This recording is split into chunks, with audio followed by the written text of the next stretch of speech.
You were at your, Okay. I can't Yes, remember. we're back on. Sorry, guys. Okay. But yeah, yeah, my gynecologist had asked me if I wanted to do that, and I was just like, I was just still in shock, just complete shock that I was just like, look, just get me on this pill as soon as possible. I was just thinking about like saving my life, and I have two wonderful kids, so I'm just like, okay, yeah, my family's this is yeah, my family's complete. So, you know, Yeah. but I mean, had it been had I not had kids, I would have definitely done your route, Jaymie. I mean, because yeah. Yeah, I was just like, "Ugh, this is like not the traditional way I was planning on Mhm. things."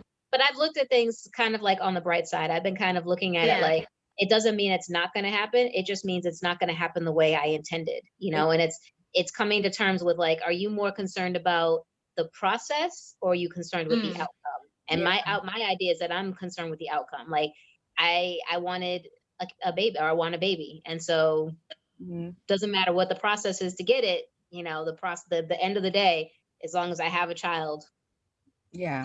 no harm, no foul. Yeah. So that's kind of how I've been looking at things, because it doesn't mean this Yeah. diagnosis doesn't mean I can't do the things I want to do. It just means it might look different than what I intended. That's all, Yeah. but it doesn't mean it's not going to happen.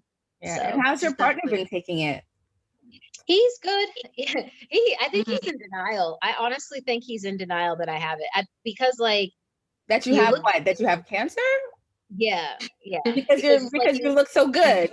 you look Yeah. at how So I am and good. what I'm doing. It's like how I am, what I'm doing. I look okay. So it's like I feel like to him, he's like, "You're fine." And then I got a diagnosis from, or not diagnosis, but I had an appointment, and the doctor was like, I forget what he said. He was like, "You have fake cancer. It's not real. Everything's fine." I'm like, "You can keep telling yourself that all you want, dear." But I'm like, "But the reality is, it's very real." And he's like, "Well, like even this, where we were shopping for a home. We bought our first home, which is great." And he's like, "This is great for our first home." And I'm like, "This Mm. is probably gonna be my only home." Like, what are we talking Mm. about here? And he's like, "No, it's not. Like, Mm. no." Oh. It's Yeah. like, you know what I mean? It's like I feel like he's in denial a little bit, Mm.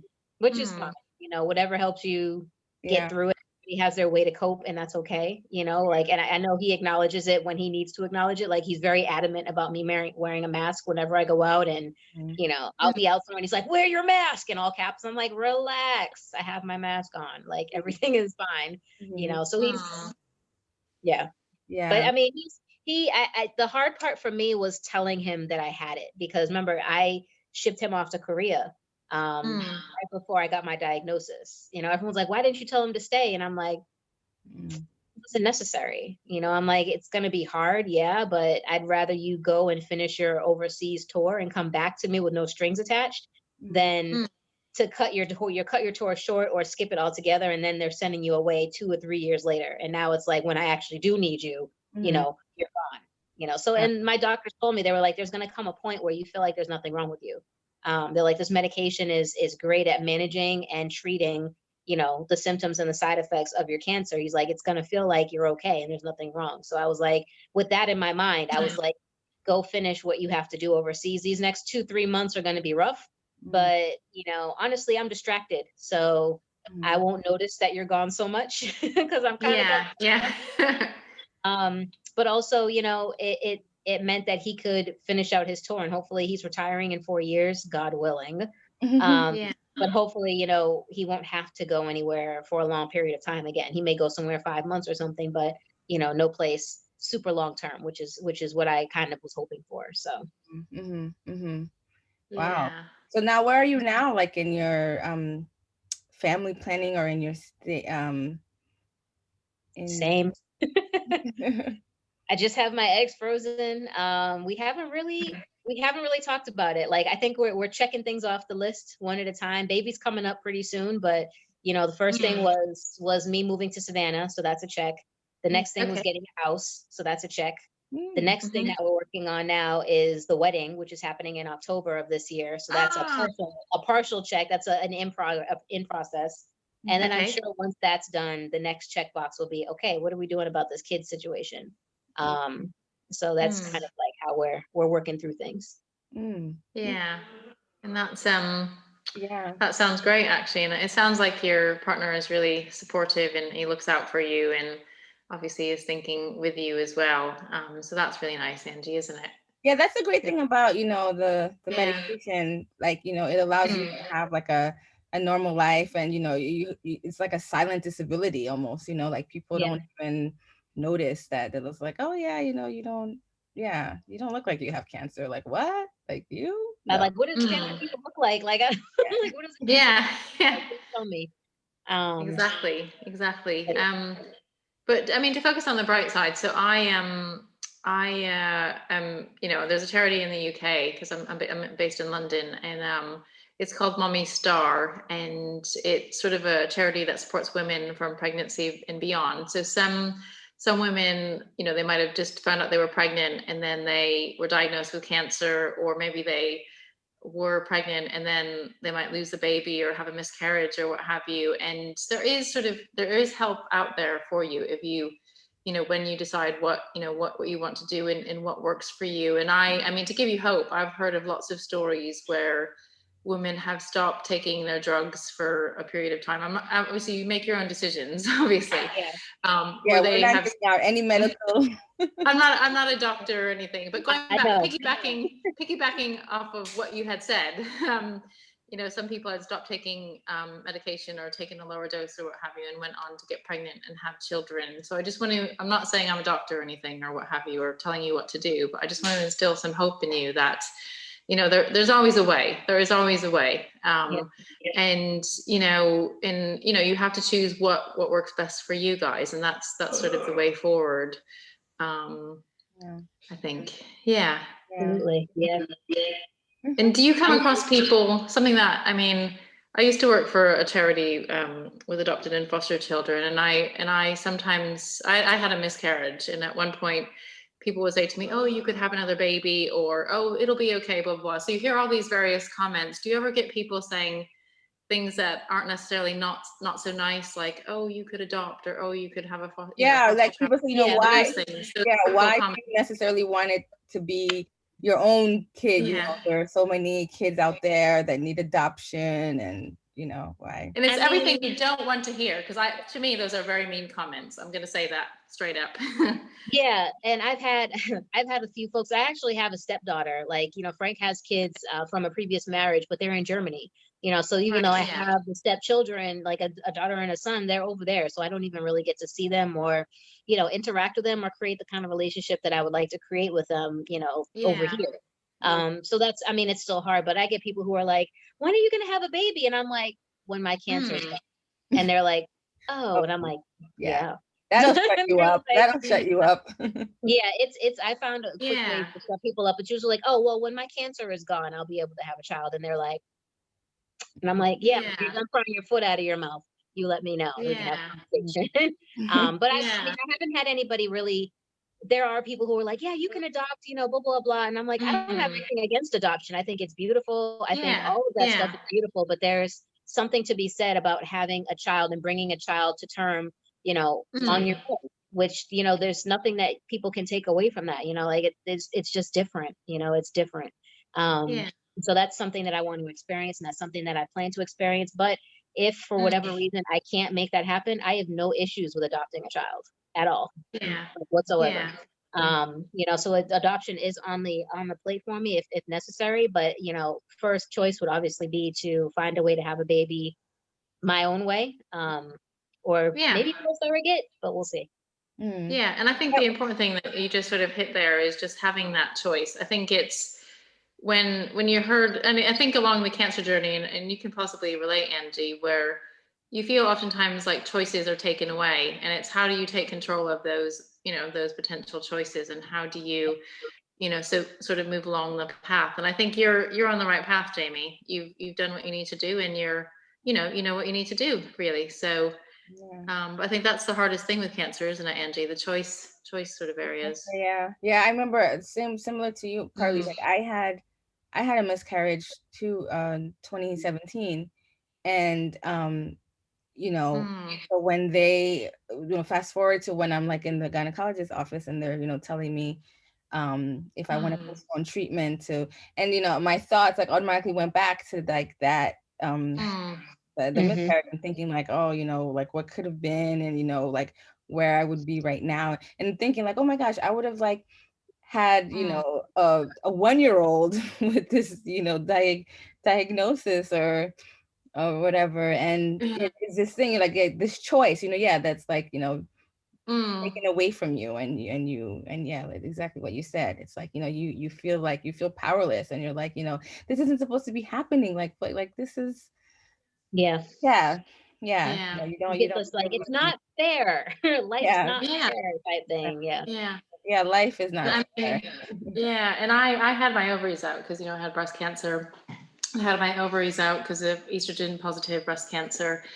And up until before I had it, I was like, yeah, I'm good, I'm fine, and what have you. And then like 2 days, hopefully I won't cry when I'm talking about it, sorry people, but 2 days before I was like, oh my gosh, I was in hysterics. I couldn't, my friends had planned a party for me, and I was like, I had to keep myself so busy because I couldn't go because I was just like so heartbroken. And it's just, I think sometimes it's some of those things that we just don't talk about, but it hurts sometimes, doesn't it? It hurts. Yeah. It hurts. Yeah, I mean, even the normalization of just like women in general, like all those things that we go through. And like I remember, Meghan Markle talking about her miscarriage, and how that was like a big thing, because it's just like, yeah, we don't talk about these things.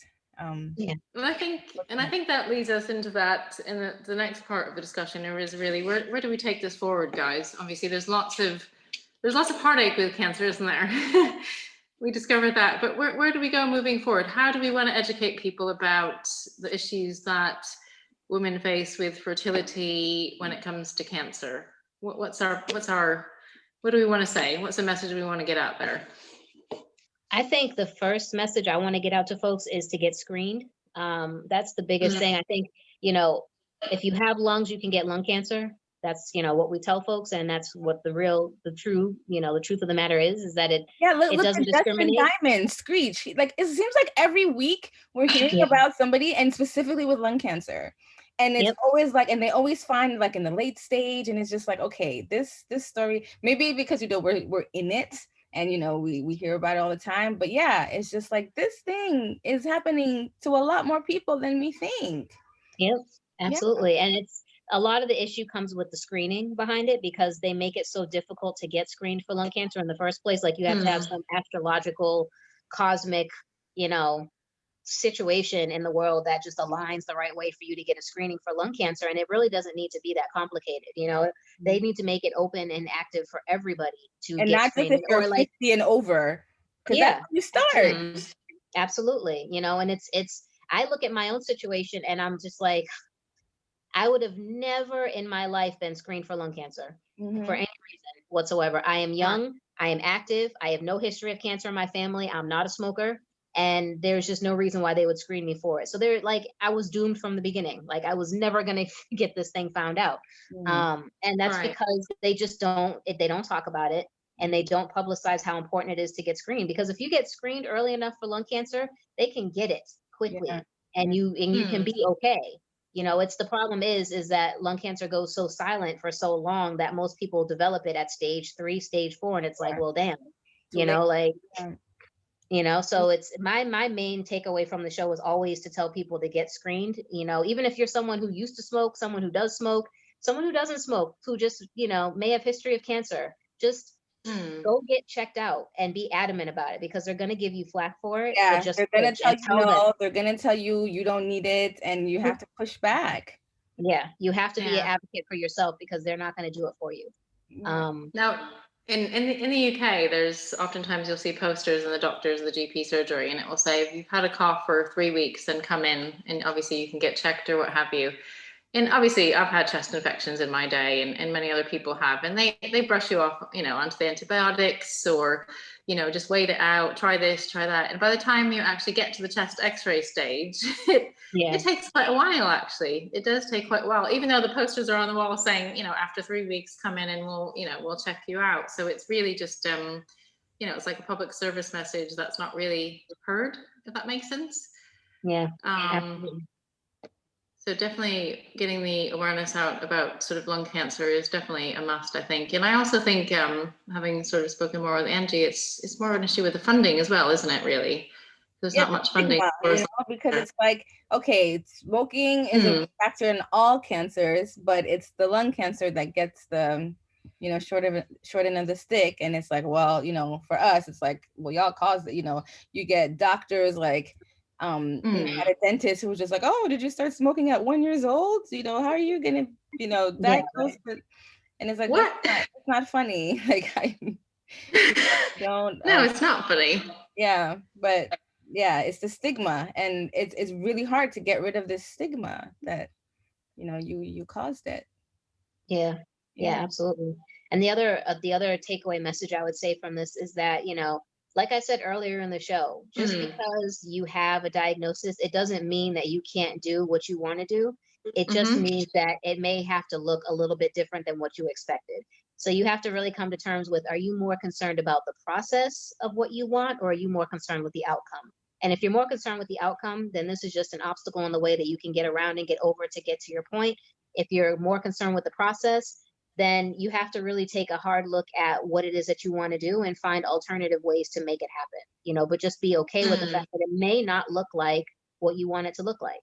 Like I think 2020 has taught that to a lot of us, folks that who wanted to graduate from college, high school, who wanted to go on vacations, who wanted to get married, who wanted to, have birthday parties, or, just do any multitude of things. There's ways to do it. It may not look like what you wanted it to, so it's just be more concerned about the end, the actual final product, more so than the process, and you'll be okay with what's going on. Yeah, what's her name? Gabrielle Bernstein. She says in like a ton of her books, like you being open to creative solutions.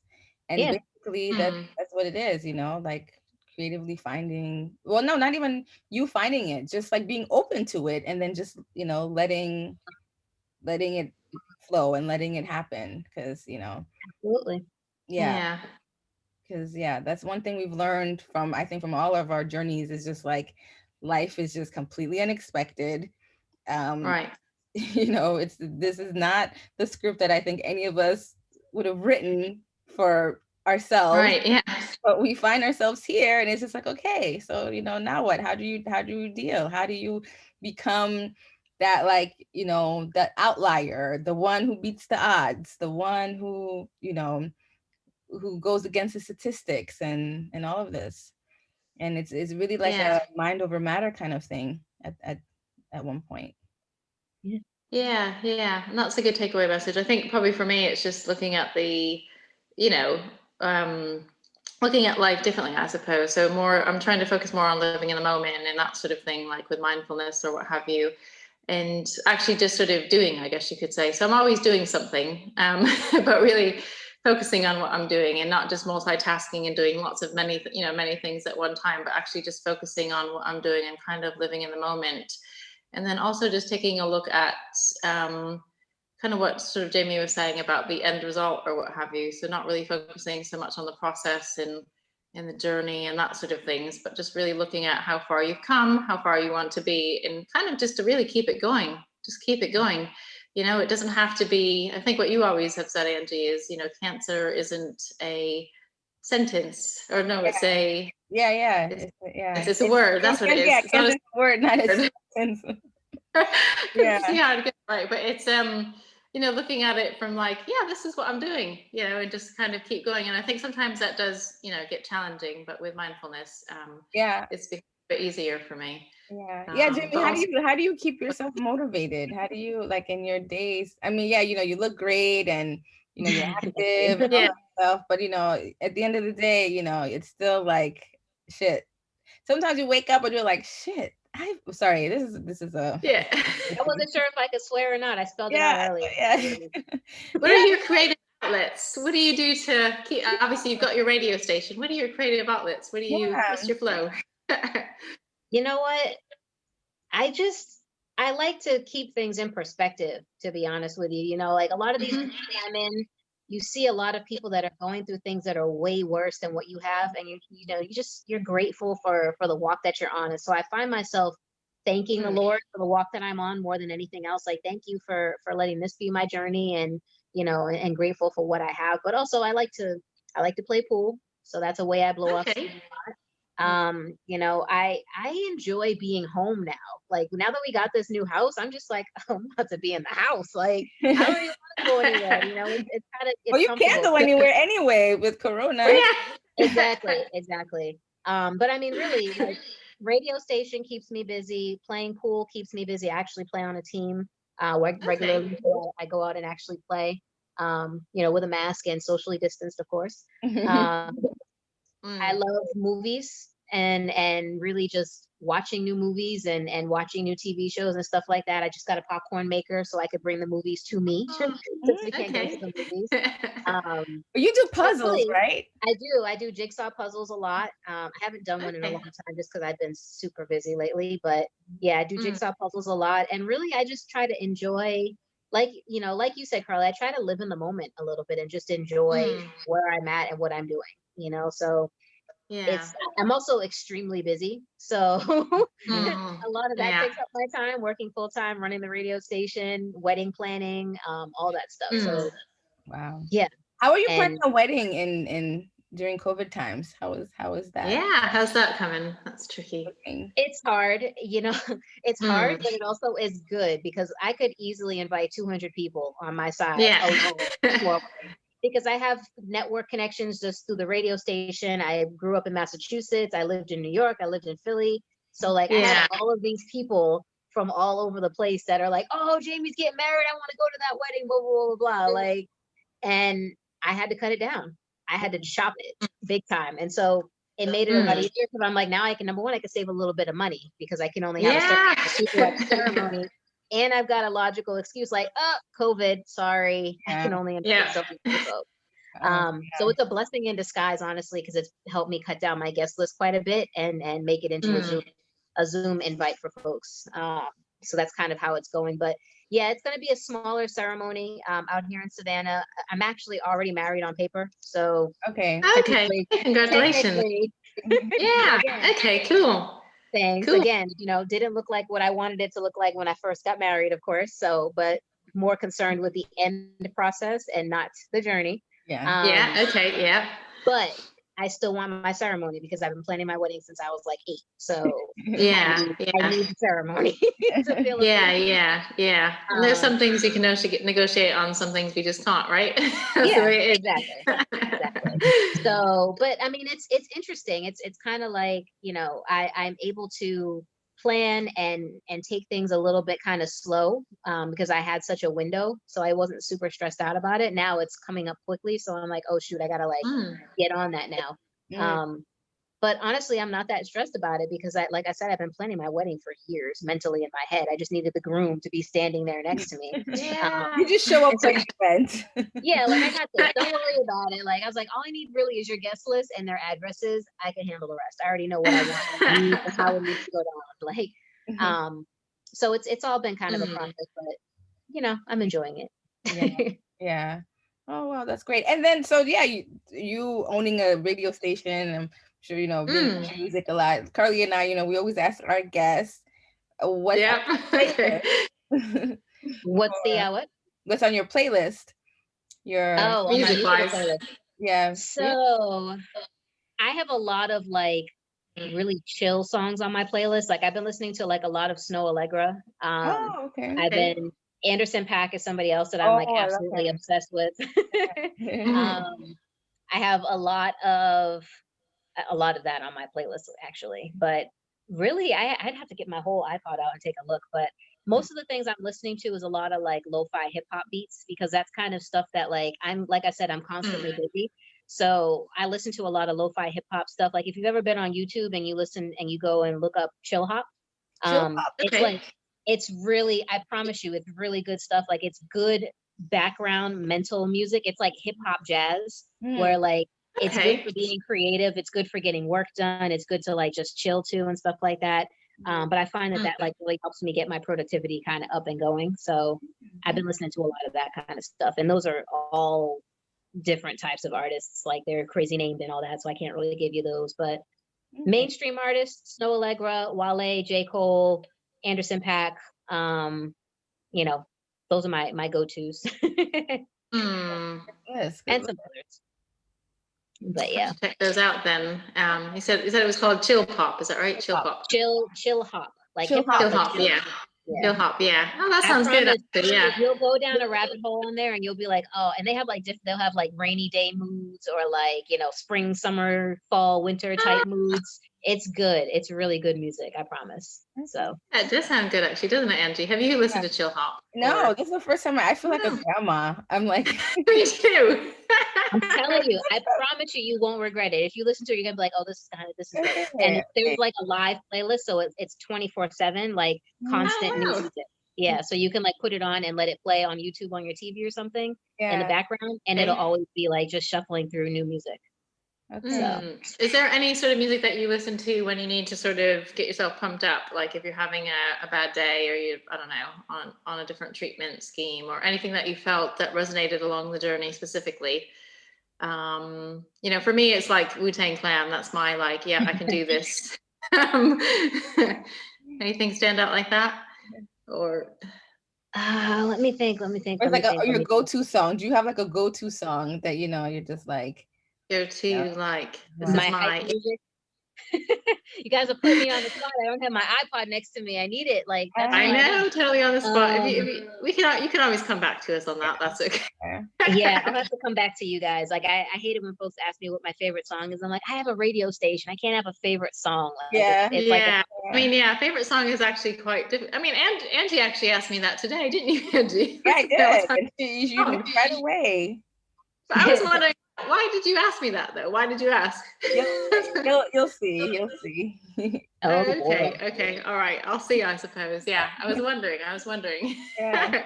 Well, I will see. But yeah, actually, yeah, asking about our music is, I mean, music that people listen to is just one of the things that we ask because, well, one, I think in song, but I think it's just one of those things. It's one of those creative outlets, really, music. I mean, you run a radio station, so you've got a lot of creativity going on there, I think.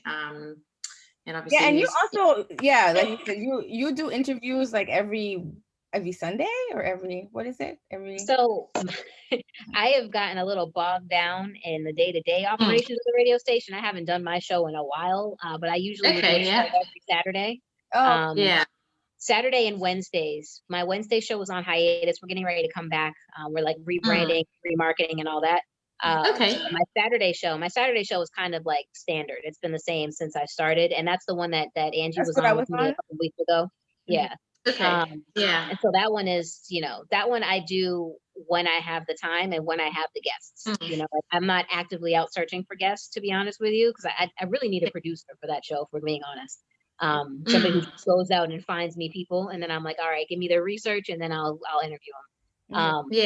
But because it's like the amount of time it takes to find a guest, research that guest, pull the show together, and then edit it when it's all said and done. I'm like, I got to actually run the station. I don't have time to do all of that. To it. So it gets to be a little bit much. But my show is usually every Saturday at 12.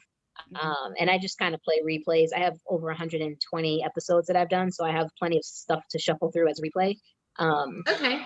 Yeah, so it's that's kind of how it goes right now. Okay. It's cool. I mean, one of the things about Andy and I is we're pretty amateur, aren't we, Angie? I mean, I call myself a tech grandma, although I've learned a lot about tech, but we don't edit too much, so don't worry. Yeah. Okay.